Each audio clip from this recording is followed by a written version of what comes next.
Dude, I am pretty sure, Ari, that we're going to have folks popping in as you speak, so Okay. don't let that distract you. We had, I think, about 85 people register for this, and it's typical that maybe 30 to 50% will actually be here. Cool. So those of you that are here, welcome. I'm so happy you're here. Ari Zelmanow is going to tell you just a tiny sliver of what he knows from a very deep and I think perhaps wide background in doing market research through interviews. As I understand it, Ari probably will have to correct me a little bit. He works for Twitter right now, also works as an independent consultant, and he helps companies understand their customers. I think that's one of the foundational skills of the type of work we all do. I mean, it's not something we necessarily do every day, but if you don't understand your customers, you don't understand where the value is for them, and you're leaving money on the table. So that's why I wanted Ari to do this. He's the one who offered. He just approached me last year and was like, can I do a webinar for your list? And I was like, you bet you can. So this is a very generous thing he's doing. I don't know what his hourly rate is, but he's not charging you guys anything for this, but he could, because it's really valuable stuff. So I just wanted to say that by way of introduction. And then I just wanted to hand things over to you, Ari. We've got 90 minutes. I'm hoping that there'll be some time at the end for Q&A. And I hope folks who are attending will be thinking of questions, jotting them down. You can drop them in the chat if no other place to kind of remind yourself, and then I'll curate a sort of Q&A session, or I'll facilitate that when you're done with your presentation, Ari. Cool. And if there's questions that are timely, that are time sensitive as to what I'm presenting, jump in. Okay. Stop me. So you're okay with being interrupted? Great. 100%. I want this to be I want this to be useful. And if I'm talking about something that people are like, hey, we need to shift this, that's cool. And in fairness, I want to put out there that I wanted to do this for you because the part you left out is you helped me out with some research I was doing. And so the offer is that there's not going to be a pitch or anything at the end. In fact, the offer also would be that if anybody in your audience has questions or wants to steal a little bit of my time, I'm happy to do that too. Again, there's not going to be any pitch attached to that. So I want to lay that out there, because a lot of times these things are like, oh, okay, so what's the offer?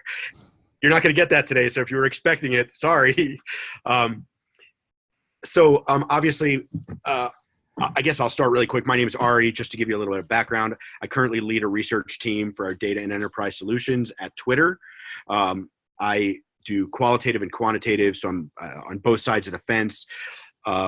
And I study developer customers, so people specifically who use, access, and otherwise build cool things using Twitter's APIs. Prior to that, in a prior lifetime, I was a police detective for 10 years. So the way I study and explore and examine problems is very, very different probably than your average researcher. I don't consider myself a user experience researcher, and I don't consider myself a market researcher. I consider myself like a little of both. So what I did is to kind of drive the initial parts of this conversation. Let me find, I developed, or I put together kind of a presentation. I'm going to see if I can share my screen here. There should be a way, right? Yeah, look for a green button, bottom center. Oh, there it is. Okay. I will share my screen here. Can everybody see that Think Like a Detective thing? Yep. There? Thank you. Okay, cool.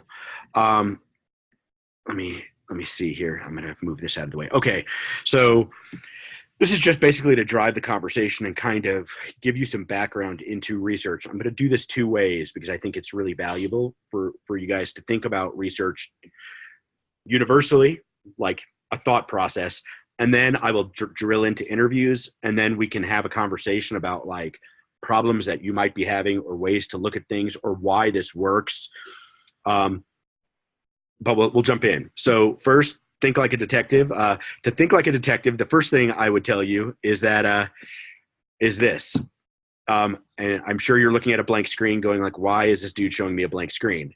And the reason is to truly think like a detective, you have to start with a clean slate. You gotta lose the assumptions. You have to let go of the things that you believe that you want to confirm. It's confirmation bias is what that's called. We as human beings, especially as people who build things and care about the things we build, seek to do things that confirm what we believe. So you have to kind of let that go. It's called confirmation bias. Before I continue, if you hear me talking about psychology, I guess that was the part I left out. I was a police detective. I got my doctorate in cognitive psychology. So I'm a consumer psychologist by education. And now I lead a research team at Twitter. See that whole big gap? I totally forgot that. It's kind of a big part too, right? So starting with a blank slate is important. So table stakes for thinking like a detective, there's really 5, and I like the deck of cards to show it. But first is Bayesian agility is important. Knowing what your commander's intent is, knowing your beat, which is something I brought from being a police officer, collecting clues, and then something called the OODA loop. So we'll go a little bit into a Bayesian agility and why that works and why that matters when you're thinking like a detective and solving consumer and market problems. But the number one thing to remember is that Bayes' theorem as a whole helps us update our belief based on new evidence and creating a new belief. So a good example of that would be like, I look out, my dog comes in and he's wet. So does that mean it's raining outside? Well, maybe, maybe not. We just know that your dog came in from outside and he's wet. You look out of the window and you see there's clouds. Okay, so that updates the ability. It's cloudy outside, which is a sign of raining. And then you look out of the window and there's actually rain falling. That is an example of how Bayesian agility works and how it helps you revise the probability of something when you're given new evidence. And then I would also say that context matters. You have to understand that people come from different places and different perspectives and for different things. And you have to come from a place of knowing that.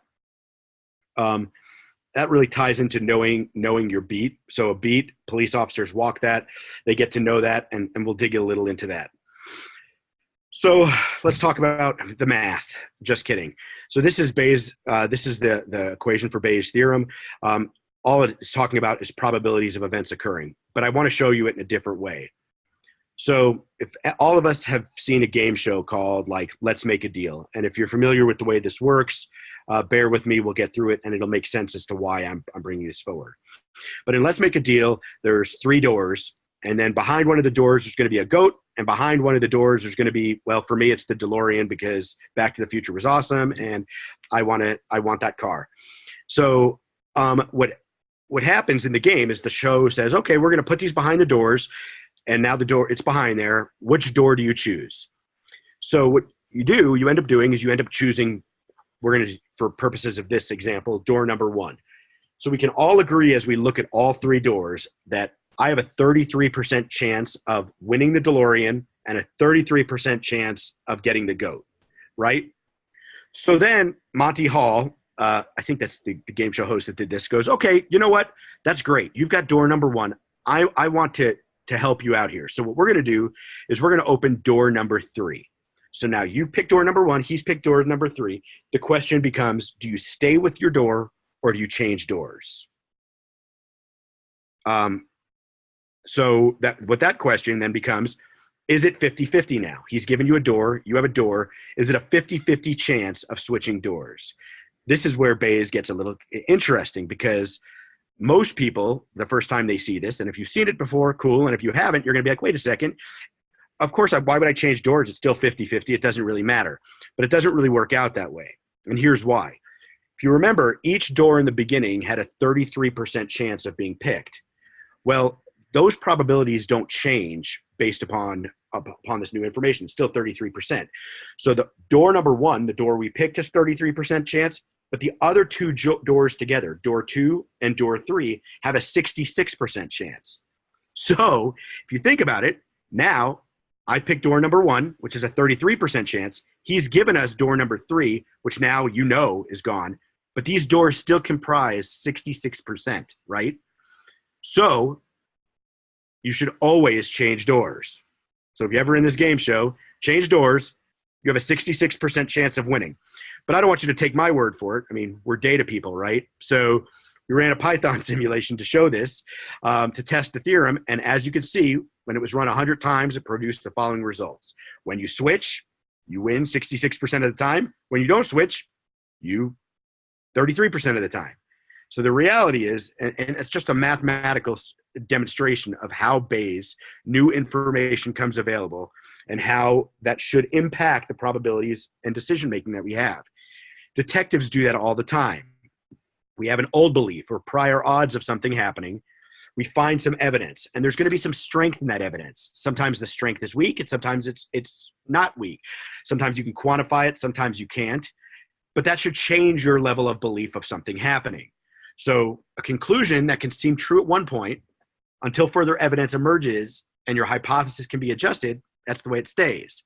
So Bayesian agility is your ability now to modify the probability of your hypothesis as changing or new. So I show that because as you go through interviews and as you go through research and as you're exploring new things, you need to weigh evidence and then have it adjust the belief or your posterior odds of something happening.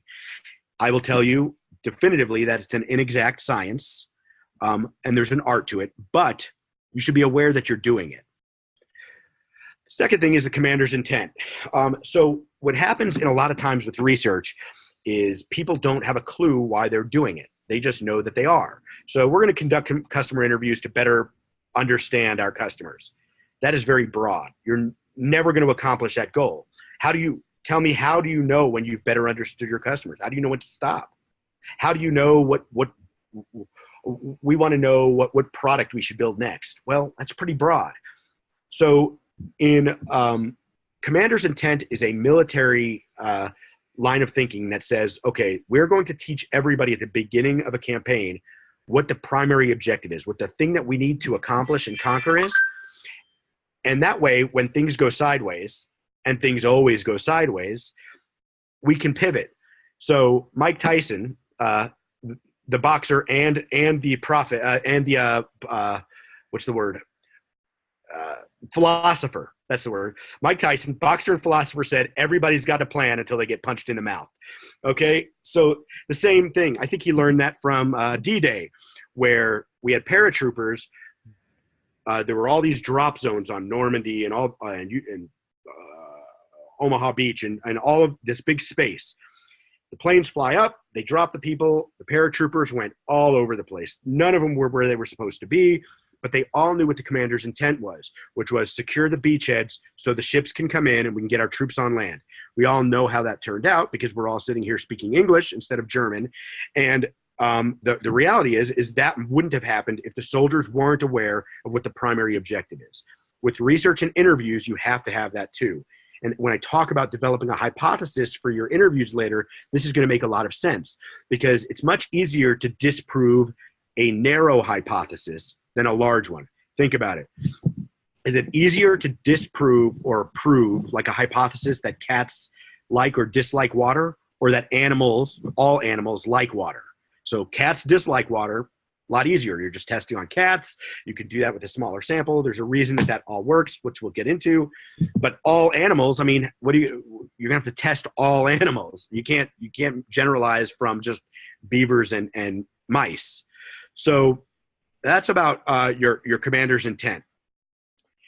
As you know, I was a detective. So one of the things about thinking like a detective is knowing your beat. And knowing your beat means understanding the worldview of the people around you. One of my favorite police detectives of all time, Andy Sipowicz from NYPD Blue. In fact, I would argue that he's probably one of the reasons I wanted to become a detective. He's sitting in a car with his son one day, and what he says is, hey, his son's name was Andy Jr. Andy Jr., you want to be a police officer, there's things you have to know. And it's people, places, the things they do, and the time they do them. People, places, the things they do, and the time they do them. Now, what he's telling him is you have to understand the world around you and the world that you operate and function in to understand how changes and behaviors and things are impacted by that world. So, for example, Knowing the worldview of people in a digital space might be different than understanding the worldview of people in brick and mortar. But even more specifically, as developers, you're developing technology. Now, if you're looking at technology from the perspective of a 85-year-old grandmother versus a 18-year-old college student, is their worldview different? The answer to that's yes, and understanding that's super, super important. So I always tell people to remember this in terms of who, what, when, where, why, and how, and then why again. So you're asking these questions, and then you follow it up inside with a why. And then there's constructs, definitions, and the law. So understanding the law is understanding, as a detective, it's understanding the difference between like a robbery and a burglary, because it matters. Like, I've heard people on more occasions than I could count. In fact, if I had a penny for every time I heard it, I'd be retired and we'd be having a different conversation right now. What they say is, my house was robbed. Well, you can't rob a house. You rob people, because a robbery is taking property from another person with the threat or use of force. And a burglary is entering or unlawfully remaining in an occupied structure. Those definitions might seem, well, Ari, you're talking semantics. Maybe, but maybe not. And understanding the differences in those helps you understand where people are coming from and the context in which they're operating. Let's go back to the thought of game shows also. Has anybody seen that Howie Mandel show with the $1 million, Who Wants to Be a Millionaire? Okay, so to understand that game show, you have to if you were going to study that game show and talk to somebody about it, you would need to understand the concept. Remember, I talked about constructs and definitions. What's the construct or definition of winning? Is it winning $1 million? Is that winning the game to you? Or is it maximizing the amount of money you leave with? Because going back to the whole Bayes idea, that matters. Because if walking away with $1 million and you have 5 cases left, you have $1 million case somewhere out there, and then every other case is below $1,000. At that point, if it's winning $1 million, you have an 80% chance, 20, 40, 60, 80, of opening a case that doesn't have $1 million. But if it's maximizing your money, you have a 20% chance, of opening up, of winning $1 million, right? 2 different ways of looking at the same thing. If you don't understand your commander's intent and you don't understand like what the primary goal is and what the definition of winning is, you'll never understand where somebody's coming from in that game. And the same applies in interviews. If you don't understand where people are trying to go, what they're trying to accomplish, what they're trying to do, you might think that you've built a successful product, because success might be measured for you by, well, we have 1,000 monthly average, or we have 1,000 DAUs based on, but DAUs is like opening the app. But winning for the people isn't opening the app, it's doing something inside. That'd be the example I would give. Okay, so then collecting clues, I think, is another important one. So clues are like evidence, and in interviews or in thinking like a detective, it's about finding things that might be important, looking for correlations and causation, understanding the difference between direct and circumstantial. So direct is seeing somebody actually do something. Circumstantial is it's like having your dog be wet, not knowing if it's raining. Well, the circumstances suggest that it might be raining, but we didn't actually see the rain. Sherlock Holmes always said the trifles are important and the devil is in the details. And so you have to pay attention to these things, because just because 2 things occur next to each other doesn't mean that one causes the other. The best example I could give of this is ice cream sales go up in the summer. Forest fires go up in the summer. Ergo, ice cream causes fires. That is an example of faulty logic, where 2 things are correlated, because yes, it's hot, people eat more ice cream. Yes, it's hot, it's drier, and there's more forest fires, but one does not cause another. Super important to understand that, because as you're talking to people, you need to understand this, but you also need to understand where they're coming from. I would always tell you, whether you call me in a week or 6 months and you're like, hey, Ari, I got a question. I'm working with a client, and before they do this, they want to do focus groups or they want to do interviews. Those are tools, and tools are tools. A focus group doesn't solve any bigger problem than a data set does. Tools don't solve problems. You solve problems. You use tools to help you solve problems. So anytime somebody asks for a tool, dig deeper. They're not asking for the tool. I promise you, they're asking for some solution that they think the tool can offer. So I worked for a big Fortune 150 company prior to Twitter, and people would always ask for focus groups. They don't really care about focus groups. They want consumer opinion. They want something. But by asking and digging in a little bit deeper, you can figure out what tools are. I would also tell you that in collecting clues, simple explanations are generally better. Cut out the complex. Doctors would say, when you hear hoofbeats, think horses, not zebras. They do this in terms of diseases. So you see these signs and symptoms from somebody. Don't think it's the most complicated 1% disease in the world. Think of the things that it's more probable, and then rule them out. Going back to the whole Bayes thing, you update your probabilities with new information as it comes in. And then you can always do a Fermi decomposition when you're collecting clues and think about what makes sense. Because if something absolutely doesn't make sense on the front end, I'm not saying totally dismiss it. I'm saying put it on the back burner, collect more data to see if that will ultimately make sense. Now, you might be saying to yourself, well, this is great, Ari, but what does this have to do with like product development or developing like software? And I would say, okay, well, when you think like a detective, there's really two ways that you tackle cases. One is deductive reasoning, which is top-down logic. And this is the stuff that we learned in science in school, where there's this theory, you develop a hypothesis, you observe a phenomenon, and then that either confirms or rejects your hypothesis. It's more narrow in nature, and it's concerned with scientific testing of hypotheses. We do this all the time with apps. It's A/B testing, multivariate testing. It's a way of measuring things that we've already done. This is one way of exploring product development or exploring new things. The second is inductive reasoning, known as bottom-up logic. That is where you start with an observation, you look for patterns, you then develop a hypothesis, and then you develop a theory based upon that. Sometimes these work in tandem, sometimes they work separately. Inductive reasoning is much more open-ended and exploratory. Remember, a conclusion can always seem true at one point, but additional evidence can emerge, and you can always adjust your hypotheses. In top-down logic, you'll refute it. You might develop a new hypothesis, test it, and go through. In the inductive reasoning, you might have a hypothesis, say, okay, this hypothesis is wrong, and you're going to see how this works in interviews shortly.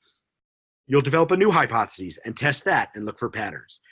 Remember Bayesian agility. It goes back to that. Now, why this matters. So there's two ways to tackle cases. Why it matters is that in deductive reasoning, what you're going to have is a business-originated thing. You're going to already have a product developed, right? So what's interesting about this is maybe you're working on something for a client, a customer, yourself, where you've already developed the product, but you don't know who to sell it to because we don't know who the market is. This is the case where you would develop a hypothesis. I like the jobs to be done swing, and we'll talk about that in a moment. You then test it in front of that group, confirm it or refute it, and then ultimately, if it's confirmed or refuted, you go back to a hypothesis. If it's confirmed, great. If it's not, back to the drawing board. Inductive reasoning occurs when you're like, you know what? I want to create an app for single mothers with newborn babies. Or even better, I want to create an app that helps mothers with colicky babies.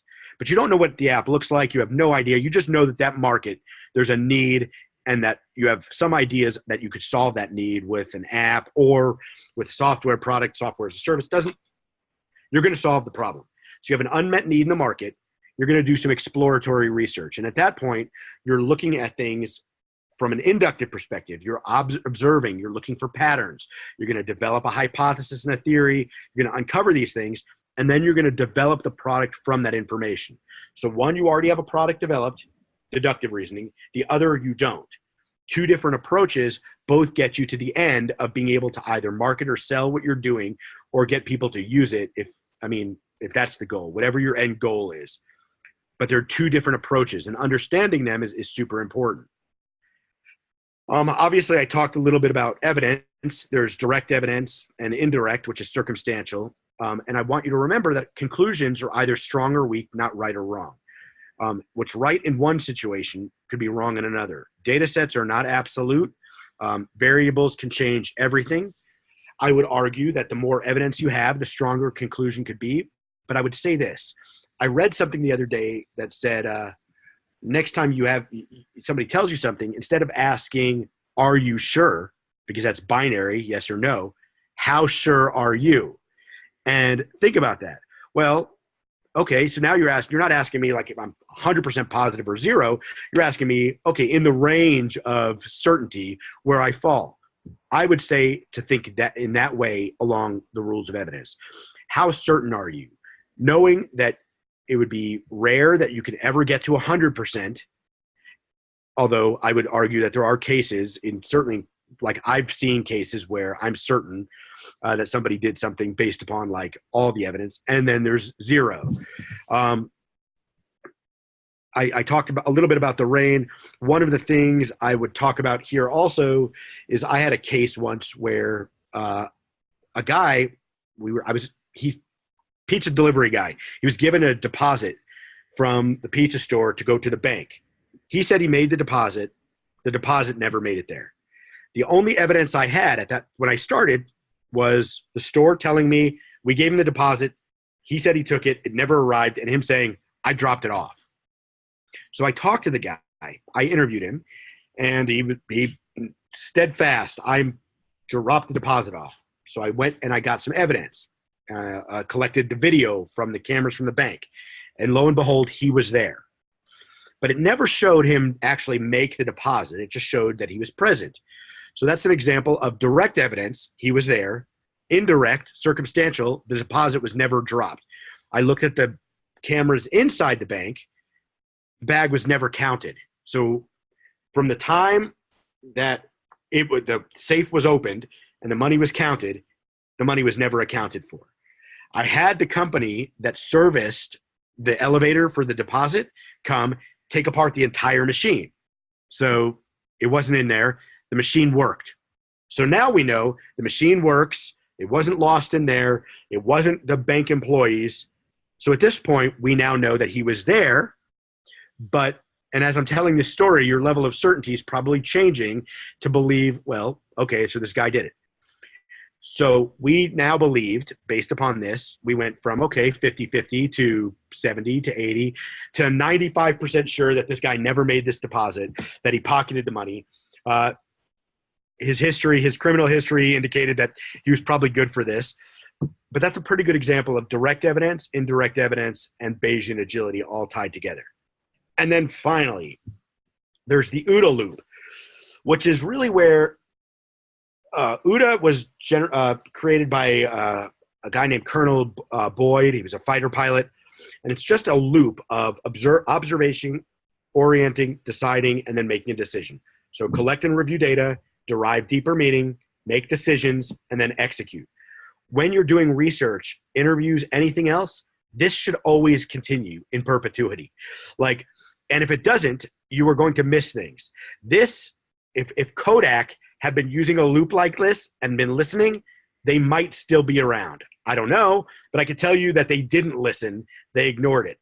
Nokia, before the iPhone, boasted a 50 share or 50 plus share in the market. They dropped to three share in 3 years because they weren't paying attention. Febreze almost went out of business. Febreze, the brand owned by P&G, they launched to crickets. It was failing. They did listen to their OODA loop, and it became a $1 billion brand. It's one of their best-selling products. OODA loop is very important. And OODA loop is about taking the data that you have, but continuing to listen. I don't want your interviews or your research process to ever be like a line. It should always be a circle. I agree, Sherlock. It has always been an axiom of mine that the little things are infinitely most important. So with that, we see how thinking in terms of like a detective, that can help. But now I want you to take that, and I'm going to show you how to use that in customer interviews, in developing the perfect customer interview. I came up with the name DetectiView. If you have a better name, I'll buy you a beer or a cup of coffee if I use it, or that. But basically, it's how to use detective grade interview and interrogation skills to get the information you need to solve the right problems for your business and customers. I'll take a quick second and see if there's any questions yet, and if not, I'm going to dive into the second round of this. Okay. I have all these questions about, whether you need handcuffs to do this style of interviewing and a locked room, but we'll save those to the end, Ari. Generally, a phone book. Okay. We like the phone book. Okay. So with to interview like a detective, I'm tying it back. Remember Bayes. Remember your commander's intent, that you have to have a commander's intent. And a commander's intent is the single objective that you're hoping to achieve from your customer interview, okay? I want you to think in terms of what do we need to learn to drive this business, our objective forward? And your commander's intent has to be one thing. Now, why I say it has to be one thing is that you want one thing that you know that at the end of it, it's either success or not success. I know I said before we shouldn't operate in binary, but in this one case, commander's intent, you should. Now, don't confuse commander's intent with like research questions or objectives. Research questions and objectives ladder up to commander's intent. It's commander's intent should be something along the lines of something specific enough, like about should we what is customer perception as to this new addition on the roadmap? It should be something that you can easily see that you've achieved it or you've not achieved it, but that there could be other research questions that lead into that. And those questions may or may not get answered. Again, you should know your beat and identify your assumptions. So one of the things that I think is interesting is that in business and in product creation, in the development environment with product managers and everything else, the single number one enemy to getting things right is our assumptions and what we believe. Because what happens is we start believing these things. It's inside the walls of our building, and we refuse to accept that we might be wrong. Some of this is due to sunken costs. You've spent a lot of time doing something, and so since you spent so much time, you want to see if you could push it through. And the other might be due to, there's a whole bunch of biases and heuristics that feed into that. So it's super important that you understand and identify your assumptions on the front end. So that way you have those and you're able to either pressure test them or accept them as assumptions and not fact. Then there's collecting clues, which is actually your interviews, developing a hypothesis, understanding your customer profile, which is probably the single one most overlooked thing that we do in interviews. It's having a good customer profile and having a good hypothesis and understanding your beat. If you do those three things, you can have a small sample size that is generalizable to a larger population. We'll say that again. You can have a small sample size that is generalized to a larger population. I was talking to somebody on a call right before this where they said, hey, Ari, I don't understand the sample size issue. We need to do a small qualitative interviews and then validate at scale. Remember what I said in the beginning about definitions. What is validate? Because what validate means to most business people is that I want you to tell me with certainty that what you're saying is the phenomenon you're talking about is caused by what you're saying it's caused about. That's called error, a margin of error. That's not called validation. So understanding that is the pain point is the problem. Knowing that, if you know that it's the margin of error they're interested in, if you remove variance from a population, and if you make the population generalizable to the larger population, you don't need a large sample size to represent the larger population. An example of this could be something like maybe there's 5 people in the entire world with a specific disease. Do I need to talk to 1 million people to understand those 5? No. Could I talk to one of those people to understand the 5? Possibly, if the disease is not a result of geography and they're spread all over the world. My point is, is that when you start talking about sample sizes, you need to understand what they're trying to understand, because interviews can actually solve the problem as good or better, given business objectives, than commissioning a large multi-month $1 million survey that's going to get you the same place. And then finally, UDA, going back to validation and testing your hypotheses. So when you're talking about a hypothesis, I want you to think of it in terms of, I believe X type of people experience X type of problem when doing a specific task. And I've got it down here. I'll share this deck so you guys can get it if you want to. But it's really about understanding, being very specific in your hypothesis, being narrow about what you're looking for, and what you're trying to understand. So I like to start with these things and thinking in terms of jobs people are trying to complete. And I use Alan Clement's jobs to be done framework to do it, because I think it's important to understand that when you're developing something or you're building something or you're selling something, you're doing that. A consumer is buying whatever you're doing because they want to transform their existing life situation into a preferred one, but can't because there are some constraints that stop her. Those could be barriers, or there could be something that's not pushing them to do it. Either way, that works. Now, why this is important is people don't ever want the drill. They want a 3/4 inch hole, but they don't even really want the 3/4 inch hole. They want to be able to spend time with their family with the TV that's hung on the wall. So they want family time. They never want focus groups. Like I said, they want information that can help them help their business, but they don't even really want that. They want more sales. They want more customers. There's always going to be some level of separation toward that, that I think is important to understand. But I want you to think in terms of jobs, because people will either hire your product, service, or offering, or they'll fire it and hire somebody else's, or they're cobbling together other solutions. Why this is important in interviewing is you're trying to figure out why people are doing what they're doing and what they're currently doing to solve their problems. So if you're developing a new app, if you're developing a new software solution, if you're developing a new feature, what are people currently doing to do that? Because if you don't understand that, you're developing in the air. You have no idea.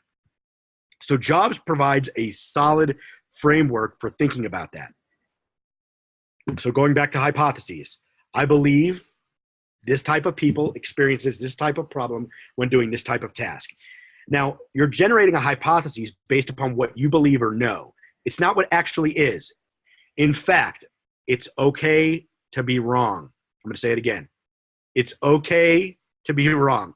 I'll say it a third time. It's okay to be wrong. I say that because I want you to say it to yourself. When you develop a hypothesis, it's okay for you to be wrong. In fact, when you're wrong, it gives you the opportunity to move on and generate a new hypothesis and test that one and test the next one. But if you don't, if you're not wrong, or if you can't prove you're right or wrong, then you're in a perpetual state of driving toward trying to find the right hypotheses. It goes back to what I said in the very beginning. You want a narrow hypothesis. You want something that you can prove or disprove. It's very counterintuitive, because people are like, well, isn't it better for me to have a really broad hypothesis, because then I'm probably right. Well, yeah, you might be right, but it might be not useful. Saying your hypothesis is I believe most runners experience pain when when running without tennis shoes. That might be a good one, because it's a little more narrow. But if it's broad, you're leaving yourself open to never being able to prove it. Here's a good example. I believe small businesses experience an inability to grow their business because traditional marketing platforms are too expensive and complicated. That's MailChimp. But it's provable. I mean, you could say, okay, small businesses, you'd have to identify what that means. Inability to grow their business, again, you'd want to define what that looks like.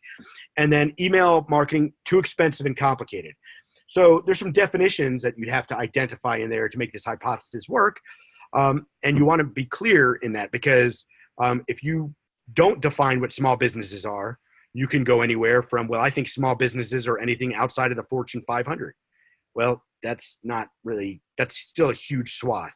You need something that's very provable. In fact, this example, I would say, if you either need to define small businesses and have very clear ideas of what these things are, otherwise it becomes almost useless. So maybe a bad example, but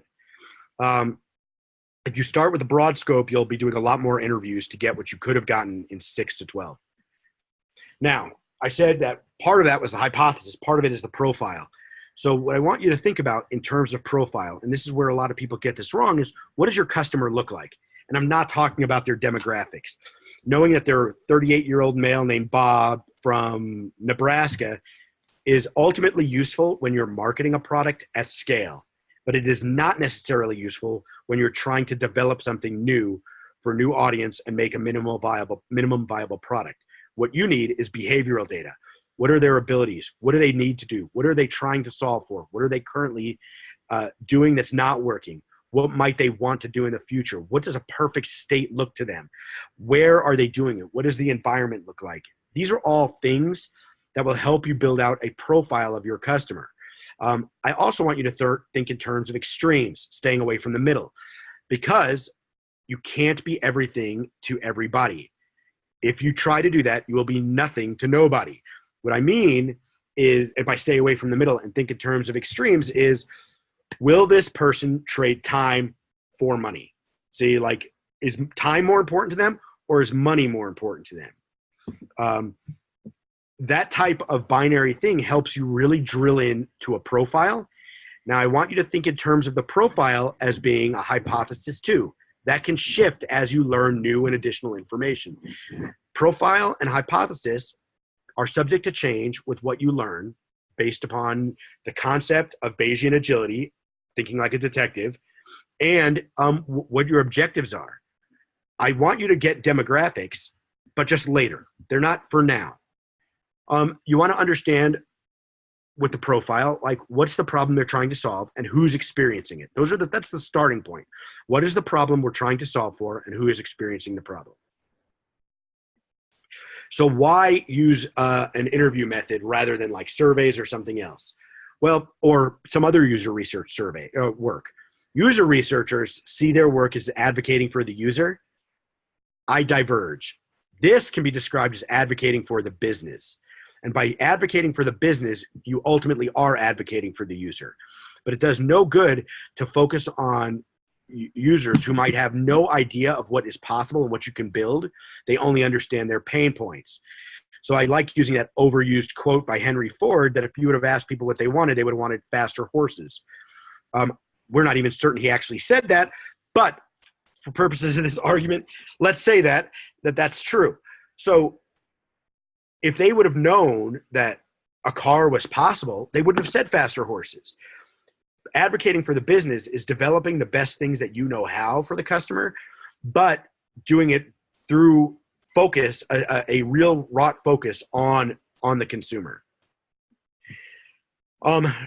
Using an interview process like DetectiView, again, better name, I'm open. Reduce your business risks by challenging your assumptions about who your customers are, what they need, and why and how they buy. So ultimately, these interviews are going to reduce your risk by challenging your assumptions. You have to be open to your assumptions being challenged. If you're not, this is a waste of time. You have to be willing to say, okay, we, this company, this organization, we might be wrong. We came into this thinking we should go down this path, but we're willing to challenge that and see what happens next. Ultimately, each hour of customer interview can save 5, 10, 20 plus hours of development, going back, extra code, extra work.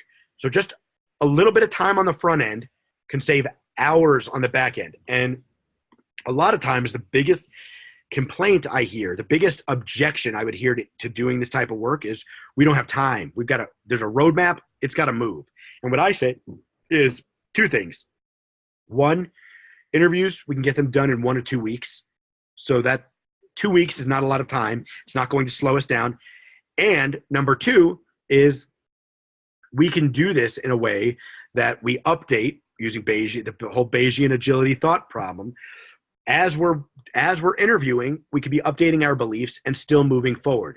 The first interview might give you a direction. The second one will make it more certain. The third one will make it more certain than that. So you're starting with like a direction, like and then you're reducing the degrees of out. You know what I'm saying? So this approach is a hypothesis-driven approach that uncovers who your customers are, what problems and needs they have, how they are currently behaving, so what they're currently doing, their behaviors, not what they say they're going to do, which solutions will give you money for, even if the product's not built yet, and how to provide solutions in a way that works with how your customers operate in life, decide, procure, buy, and use. So when I say people will tell you a lot of times, as a detective, I saw it a lot, people are going to say things that are in their best interest or that post them in a favorable light.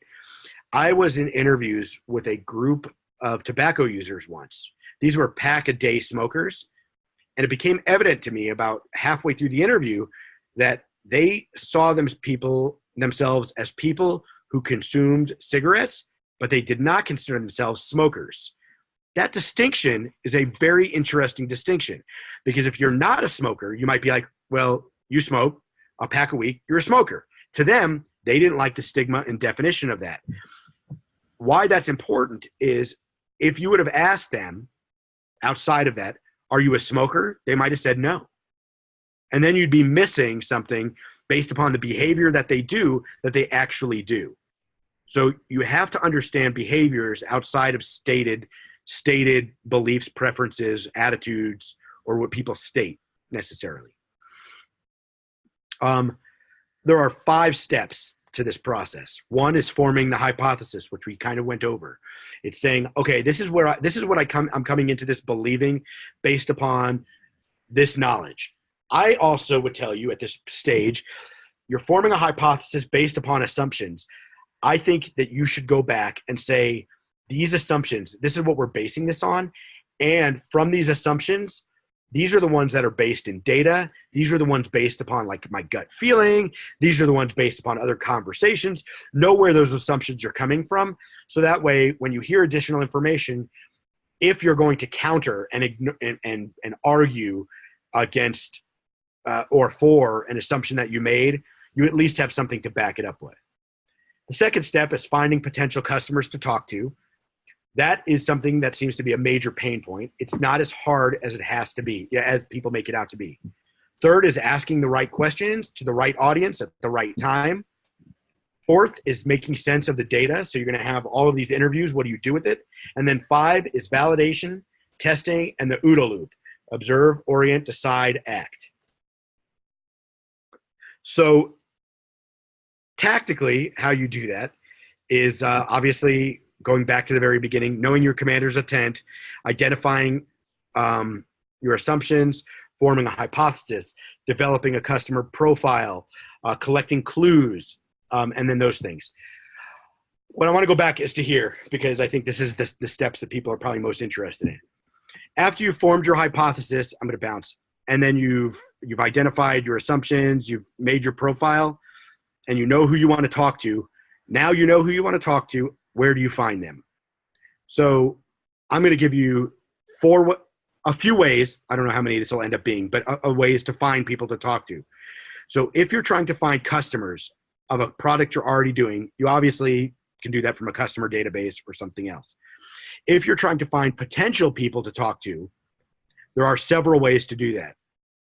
One way that's free is LinkedIn. You can use LinkedIn to find people in specific industries, reach out to them, ask them if you could talk to them, if they're willing to help you. And I'm telling you, because I'm evidence that it works, I'm sitting here talking to you right now, that people will help you with given the chance. They know you're not going to pitch them. There's some language that I'm happy to share with any of you on how to do that. The second is boards like Quora or Reddit. You can reach out, ask people if they're willing to help you out with a survey. Again, the key to that is making sure that people understand that you're not pitching them, that if you are going to give them, if there is going to be a product that you're interested in them testing, offering it to them as a beta customer or some way to test it so that they see that the work that they're doing is valuable and helpful, and being like legit. Don't pitch them. Like that's not going to be, if they want to buy from you, they're going to ask you. And I've seen it at Twitter. We've put stuff out there and we're not going to pitch it, but I'll tell you what, people come back and they're like, hey, when are we going to see this? And then another way is through ads. So you could put up Facebook ads, LinkedIn ads, Twitter ads. You can post those. Cost a little bit of money, but you can get people into a survey that way. The other way, which is, there's two more that I'll give you today. One is through panels. So there are research panels that have huge audiences where you can reach out to people and ask questions. It does cost a little bit of money, but it's not as much as maybe you would think. You're only conducting between 6 and 12 interviews. It's a good way to get in. And then finally, probably the most expensive, but still, if you're working for a company and there's a budget, the other way is to use a recruiting firm. And those recruiting firms will recruit people anywhere from, depending on who you're recruiting, anywhere from, I don't want to say zero, but let's say $100 up to probably the most expensive I've ever seen has been over $1,000 per recruit, not including incentives. But we recruit people. We've recruited people before. We'll spend $1,000 to recruit a participant plus a couple $100 in incentive, but it's for very, very specific people. So going back to the tobacco example, we recruited people in some very, very small communities, like communities that don't even have like research facilities. We had to do the research in hotel ballrooms because it was so small. Those weren't more than what I'm telling you now. And if those hard to reach audiences aren't more expensive than what I'm telling you now, I find it hard to believe. I could tell you in the developer space, recruiting developers for research, you can expect anywhere between $300 and $1,000, depending on how specialized that audience is.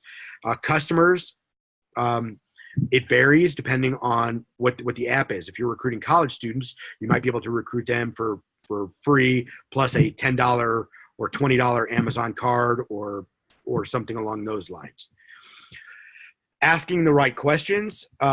Interviews take so many different forms. I wrestled with the idea of coming on here and saying, hey, here are a list of 10 questions you should ask in every interview. The problem I have with that is the questions are really dependent on what your goals and objectives are. What I will offer you is 15 minutes of my time to help you come up with 10 questions for your study. I'll offer that to you. That's on Philip. It's free. It's his gift to you. So that solves the problem of me not giving you questions today, and any recruitment questions you have. Making sense of the data. There's a software I would suggest. I suggest you always get your interviews transcribed. There's transcription services that'll do it at 10 cents a minute, which is really, really cheap. They'll send you the transcripts, and then you can dump that transcript into a software called Delve. Delve is a qualitative content analysis software that just does text analysis, but you're able to like take sentences and words and group them and code them. I'm happy to walk you through how to do that. It's an art and a science. It's how academics code big qualitative data sets, but to me, it's the platinum standard for like understanding interviews. You should also record all your interviews that you're doing that. And that is kind of how you understand the output. By doing that, what you're going to do is you're not only going to get answers to the questions, you're going to also be able to look back and read between the lines of what people said and maybe what they meant. It's out there because I'm more than happy to help with any of that. And then for validation or different validation methods, I've got a list of validation methods, different ways to test and try things. I churn those out to my that's such a bad way to say it. I blast those out to my email list pretty often. If you want to get them that way, you can. If not, I'm happy to share those with you as well. Reach out to Philip or me at an email address. So like, that's me. So there's my contact information. If you can hit me up on email, you can get me on Twitter, you can get me on my website. Just make sure that when you reach out to me, let me know that you are on Philip's list and that you're asking for help, because the offer is for people here. It's not for people everywhere. And so now I've been talking for about an hour. I want this to be useful to you as individuals, and hopefully what I've talked about so far is interesting and useful. But if you have specific questions, I'm happy to answer those. I got one, Phil, if you don't mind. Jump right in, Michael, and just so folks know, no questions too small. Ari's a nice guy. He's not going to make you feel bad for asking questions. So please, pepper him with questions. Michael, starting with you.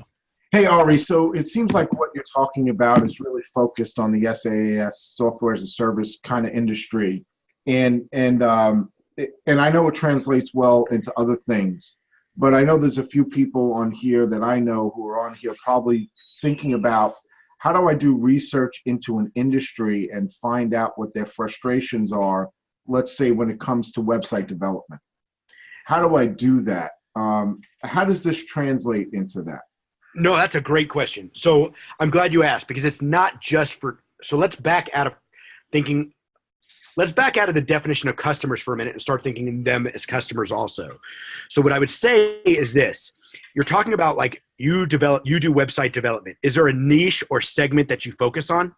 Yes, custom home builders, contractors. Awesome.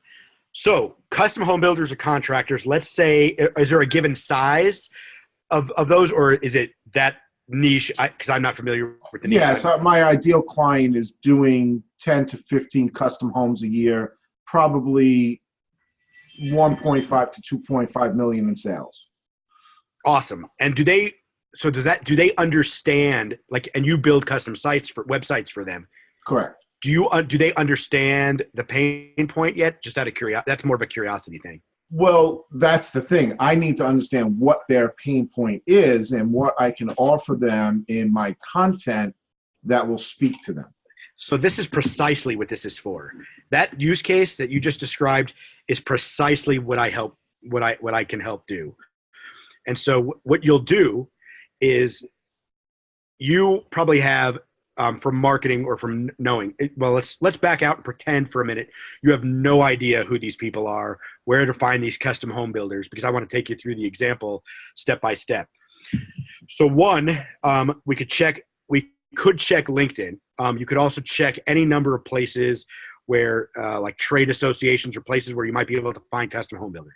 Let's say you can find me a list of 100 of them, right? Or I'm just saying a list, because I'm going to want to reach out to a few, assuming that some are not going to answer. What I would do is I would draft an email or a communication to them saying, hey, I'm conducting some research to better understand this industry. I'm not selling anything.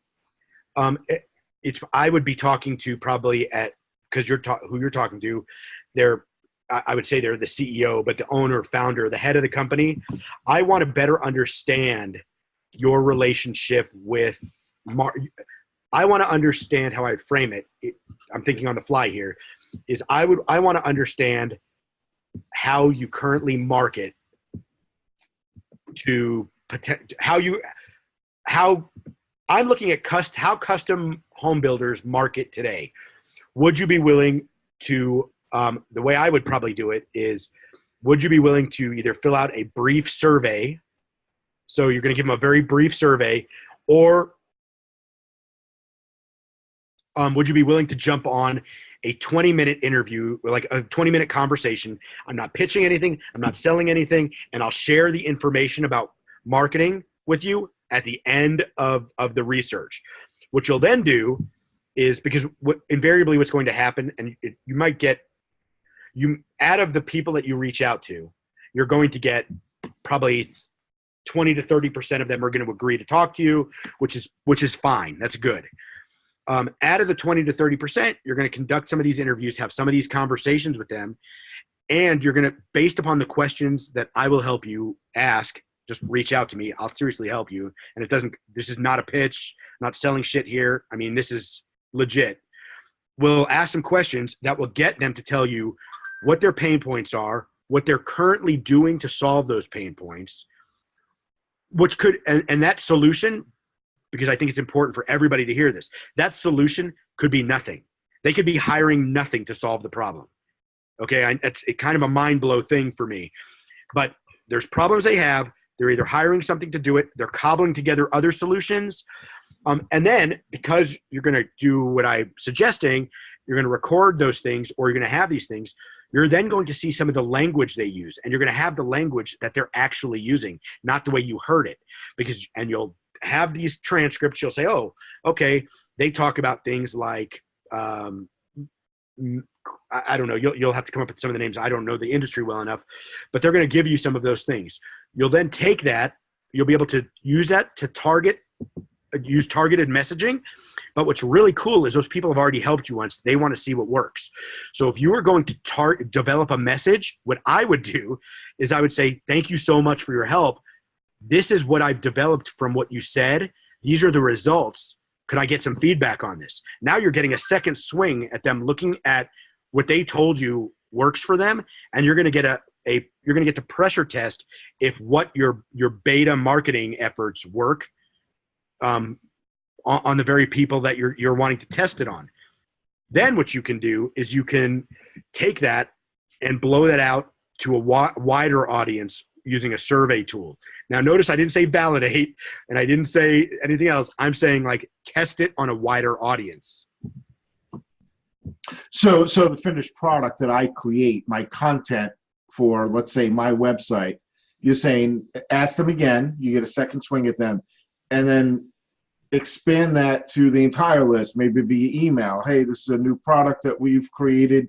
Please take a look, give us your opinion. Is that what you're talking about? You could totally do it through an email list, or you could do it even at scale. Like you could put it up on ads. There's a lot of different ways to test that.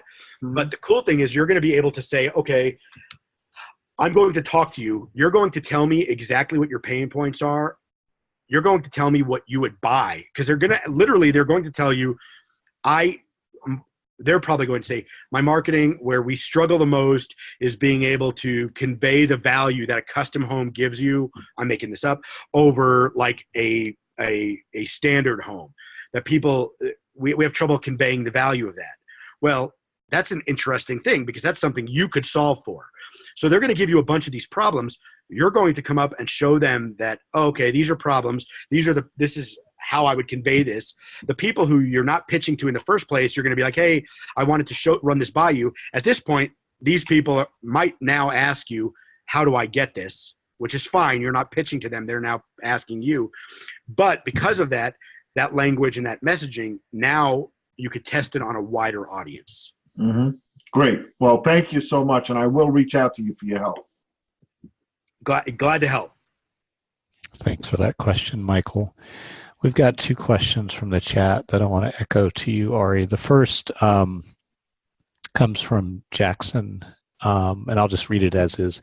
This feels like many important things in life that are relatively easy to understand but very difficult to consistently execute on. And it's very easy to fool yourself into thinking you're doing a good job of this, I think, research when you're really not. So the question, what are some early warning signs you or your team could look out for as an indication that you're not following the process very well? So I think the first warning signs that you're not following the process are that you're not even doing it. Let's start from the premise that most are starting from zero. So anything is going to be better than nothing. Then what'll happen is you'll start conducting these interviews, or you'll start going through this process. You'll start pressure testing assumptions. And then what you'll see is, well, we hear customers saying this. Like we've interviewed 12, we've heard 12 people say the same thing, but we disagree. That's a good sign that, okay, we're not listening to what they're saying. Another one is people's unwillingness to actually like pressure test the assumptions. Or another one that you'll see is you're going to get this data and then you're not going to do anything with it. You're going to say, oh, that was interesting. We're not going to execute on this. So where the biggest disconnect in my experience comes from is that you'll go out, you'll do these interviews. They're going to be good. They're going to be, or they're going to be good enough. but then you're going to bring the data back to your team and you're going to say, hey, this is what we heard, this is what we think, and it's going to be ignored. It's going to be, well, it doesn't really fit into the roadmap. We've already decided the roadmap. That's my favorite. We don't have budget. We don't have budget to pivot right now. There's going to be all these excuses and reasons. And when you hear those reasons, you'll know that it's not working. To counter that, it's just it's a function of time and continued effort and continued showing how you can. If you're in a team where this hasn't been fully bought into yet, gaining micro commitment on it. So what I would say is, okay, I'm going to conduct some interviews. We're not going to change the entire roadmap. Maybe we change a part and we demonstrate the value with that part, and we keep continuing to build on that. The best way to ensure that you're doing this the right way for your team is to build a process about it. Now, that doesn't mean it has to be a waterfall blocker, non-agile process. What it means is, hey, we're going to conduct consumer interviews. They are not customer conversations.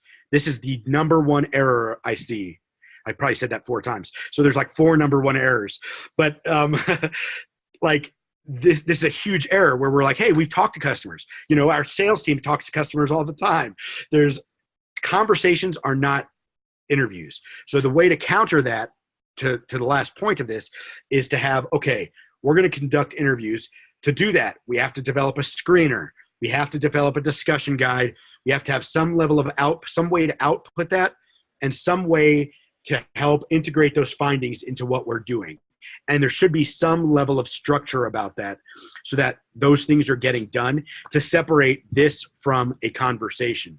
Because the problem with conversations is, if I have confirmation bias and I want you to if I want to prove something that I already believe, well, then all I have to do is ask you leading questions to get you to go where I want you to go. So in the detective world, there's interviews, which are fact-finding, and there's interrogations, right? Interviews are all about, like, I want to understand you, where you're coming from, your thought process. Interrogations are about me trying to drill into a story and get a confession or admission of guilt from you. I am now leading you. Like in an interrogation, I am leading you, but I'm only leading you after I understand the facts. So customer conversations are riddled. Customer conversations are interrogation. You're basically, hey, you like Diet Coke, right? Everybody likes Diet Coke, right? Yes, I like Diet Coke. That's the fundamental problem. That's when the phone book comes out, right? That is when the phone book comes out. At least in the movies. Yeah. It's funny because in real life, the way to get confessions isn't, if you're an asshole to people, it doesn't work.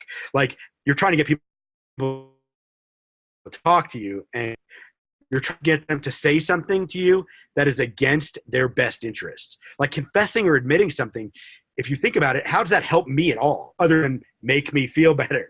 Like, fundamentally, you've got to tell them a story that they can believe, that gets them over the hump of not wanting to tell you something. So, for example, look, we know you robbed a liquor store. We know that. But sometimes the reasons you do something matter.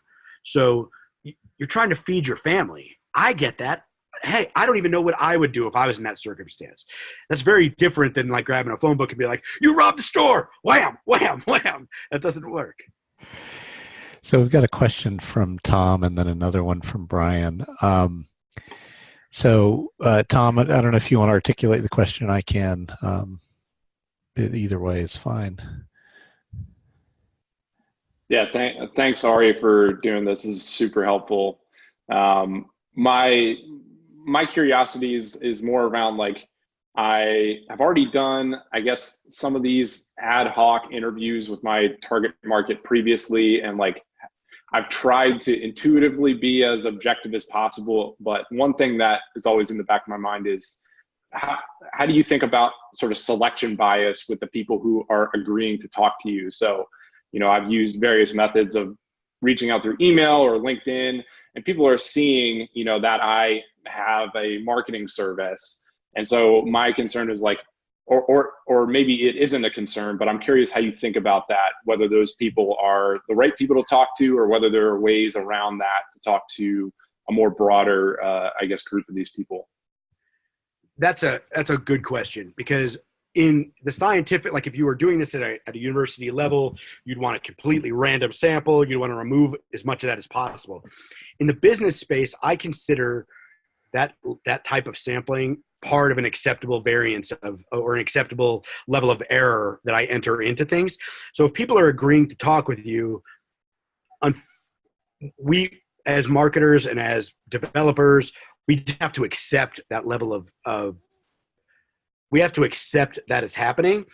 Some ways to counter that is to, if they know they're reaching out to you and you're reaching out on LinkedIn, or they see what your background is, it's even more important to qualify, hey, not selling anything, really just wanting data and information.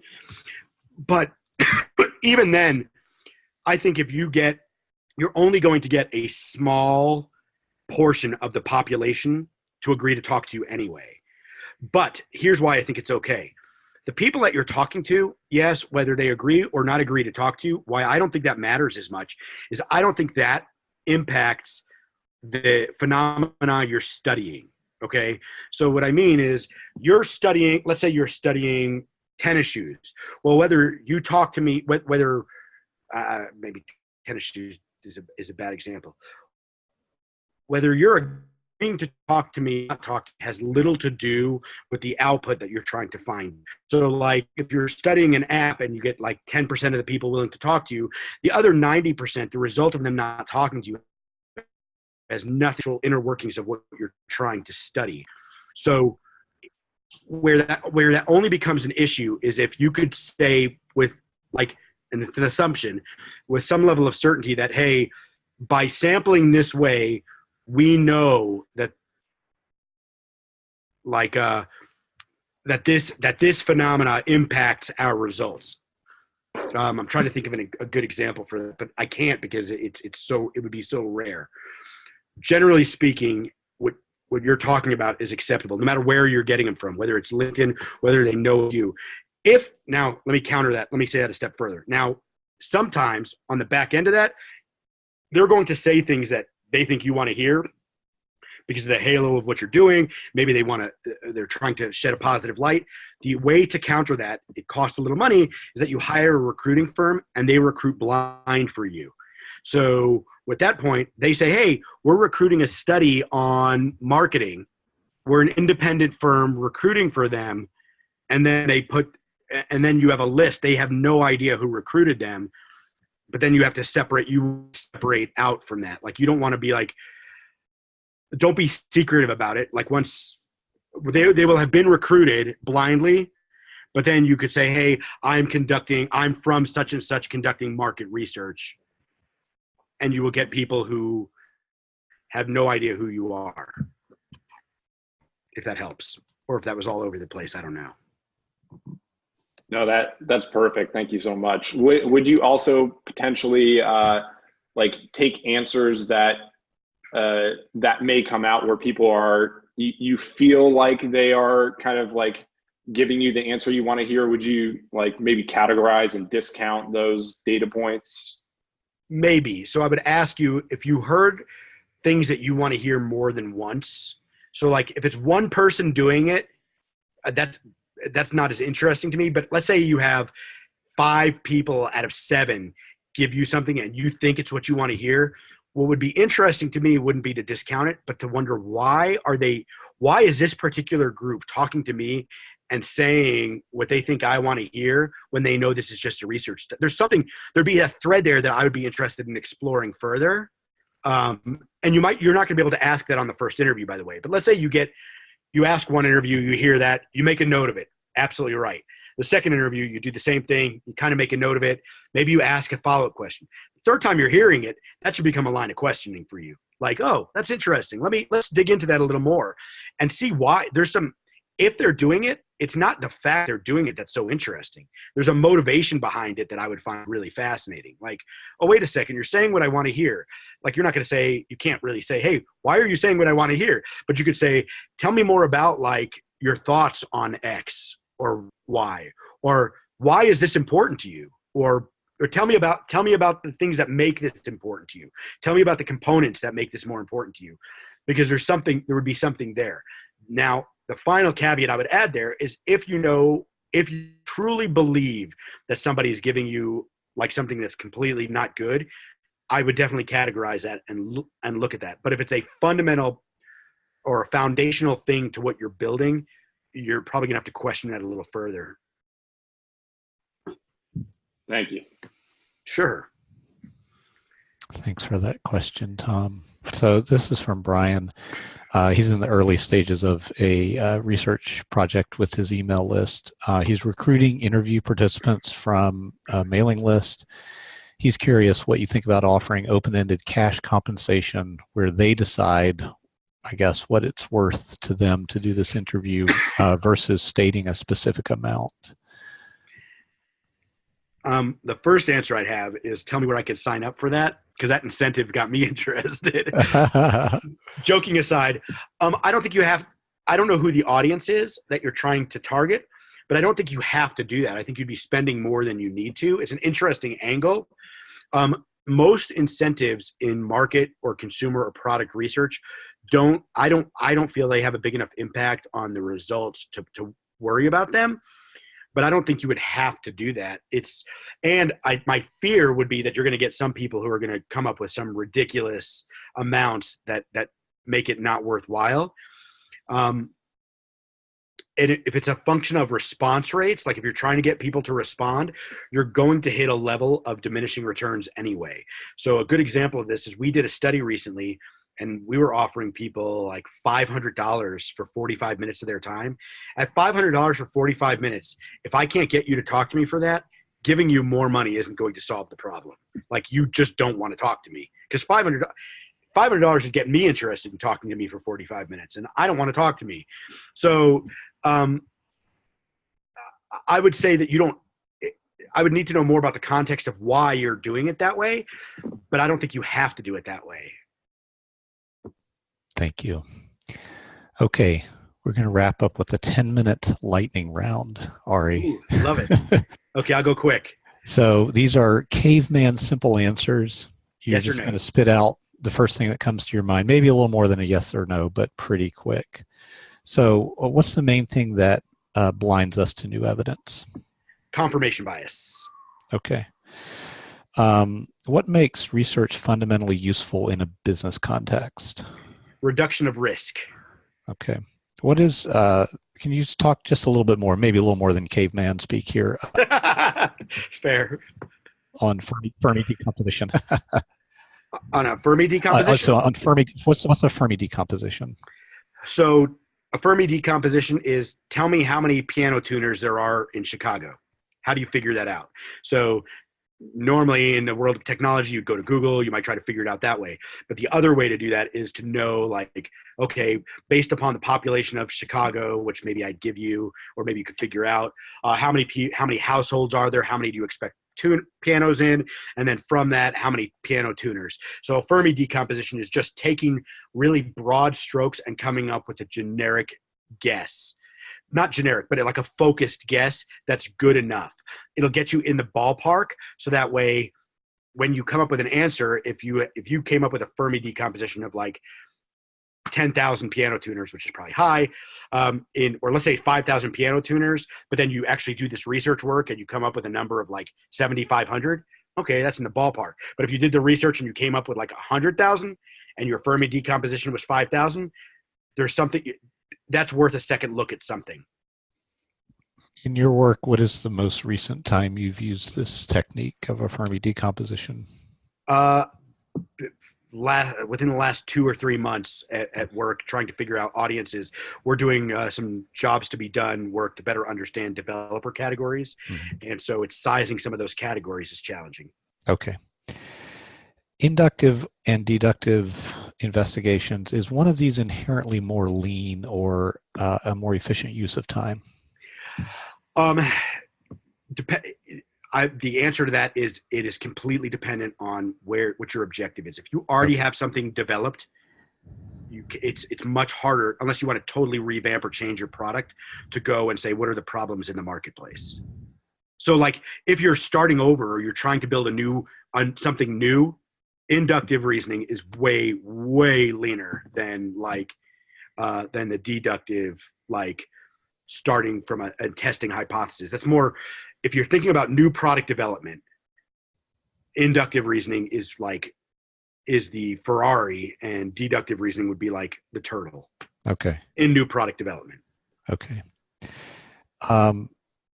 Thinking about selling services, a customer profile, what does that look like more specifically? You said it's very important. It lets us get away with much smaller sample sizes. So what does that look like if we're, let's say, designing a new service offering for a known audience? What does that customer profile look like? So we say known audience. So what I would want to do is figure out the characteristics, likes, attitudes, beliefs, dislikes. There's a document that I have that I'd share with you. It's an empathy map, but it basically basically includes like, what are they trying to do? Who are they? Do they have families? Depending on what you're marketing, some of these things are important, but it's all the things outside of just, it can include demographics too. I mean, if you're serving a male audience, that's important. But like, think about this. I saw an ad the other day. This is the best example for an online marketing thing. It targeted me exactly. Male, family, kids, online, tries consulting, online business, makes, has a standard corporate job. Like, they knew who I was. When you think in terms of that, if you were reverse engineering that, think about if you wanted to talk to one person in your target, how would you know you were talking to that person? So like, what are their pain points? What are they trying to solve for? What are they currently doing? It's much in that space as you can. Okay. How do we know if our hypothesis is too broad? You gave some great examples, but what else would you say about that?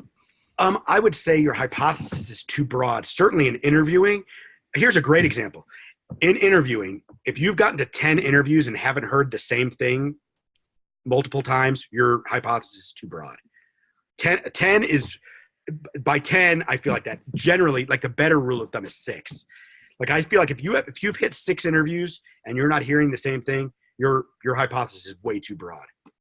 Way too broad. Okay. In interviews. Let's say that has happened. We recognize the problem. We need to go more narrow. How do we pick the first piece to, pick off of this iceberg? That is a great question. So my answer would be, you've now done 6 interviews. What have you heard? You should use the data you've gotten to drive the next questions. So like, you've now generated this broad hypothesis. Out of those 6 interviews, you probably have heard things that have aligned. You're going to look for correlations and things that you've heard. And I would use that to generate the next hypothesis, because that's actual data. That's real data now. It's because now you're out of the world of assumptions and you're in the world of, this is from customers. This is what we heard. Okay.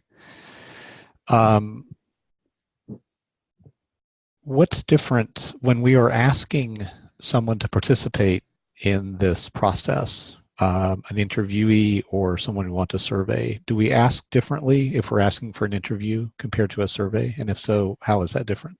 Context. Yeah. So it could be a little different. You're always going to ask for a short amount of time. You're going to tell them exactly what you're working on. You don't need to hide that you're studying, like we talked about market research or marketing, or you don't need to hide what you're studying. In fact, you want to be as transparent as possible. And then be very specific about what the ask is. Like, if you're asking for 7 minutes, ask for 7 minutes. I mean, and if you use numbers like that, it's more real to people, because everybody asks for 5 minutes and then takes 10. And then for a survey, you're going to put the survey in front of them, but you're going to expect some people aren't going to open it. If you're going to do it, if it's to your audience, your asks could be different and you could ask several times. But if it's to like people on LinkedIn, you really have one shot at it, where you're going to be, I mean, maybe unless they're a connection, if they're a connection, maybe more than one. But if it's brand new person you've never connected with, you probably got one shot at it. So what I would say is this: for those scenarios, reach out to me, because there's a few ways to do it. One is if you're reaching out to people on LinkedIn who you have a second degree connection with, there's some language you'll want to use to say, hey, we have mutual connections. It reduces a fear of you trying to sell them or hurt them. If it's a third degree connection, you can't do that. If it's just out into this cyberspace, it's the same ask. You're saying, hey, I'm conducting a research project. Can you take 5 minutes? A survey is only 5 minutes, but can you take 5 or 15 minutes to help me answer a few questions? I'm happy to share the results with you at the end, or something along those lines. Okay. Last question. This is not a world of binary yes, no. We're dealing in margins of error. Is there any margin of error that makes data unusable or useless, or makes it impossible to draw a conclusion? So it depends. Like, I think it depends on the business question you're trying to answer. Okay. So, like, for example, if you are literally at 50-50, you have no idea what to do, but there's something that gets you to 50.1, is that worth something? I mean, it's directional, it's lousy, but could that be helpful? And I think it just depends on the question. So, like, for me, I think sometimes you move forward with a margin of error that is like low, like 60. Maybe you're like, hey, well, we think this is at like 60%. Well, it's not ideal, but it's better information than we had going into it. It's based upon these assumptions, and we're going to generate some new learnings from what we're doing. Maybe you make some decisions that are predicated on modifying what you were going to do based on that. But I would argue that there's no scenario where you shouldn't do this because you're worried about generating a small margin of error, because I think that no matter what happens, you're going to be better off than what you were before. You're going to have more information than you did before. Okay. Ari Zelmanow, thank you. This was generous, fascinating, and I think very useful. So thank you. Can you remind folks just one more time, like this offer for picking your brain for 15 minutes and how they can get in touch with you before your laptop battery runs out? Yeah, we're close. No, that's okay. So I'll put this up one more time. I think, do I have it? There's my, hold on. What's going on here? Can we freeze? We're looking at there it is. Right, there's my contact information. So reach out either on my website. There's contact forms. You can hit me up on Twitter, direct message me, or email me. If you reach out, make sure you let me know that you're part of Philip's crew, and I will, at the minimum, I will give you 15 minutes of my time to talk through your problem. If it's something a little more advanced or involved, maybe we can collaborate over email. But anybody here, any questions, it's first one's on the house. Thank you so much for that, Ari. Thank you all for being here. I hope that this makes things significantly better for you going forward. And we'll see you all around. I'm going to hang up on you. Ari, thank you again. You bet. Thanks. Bye, everybody. Bye.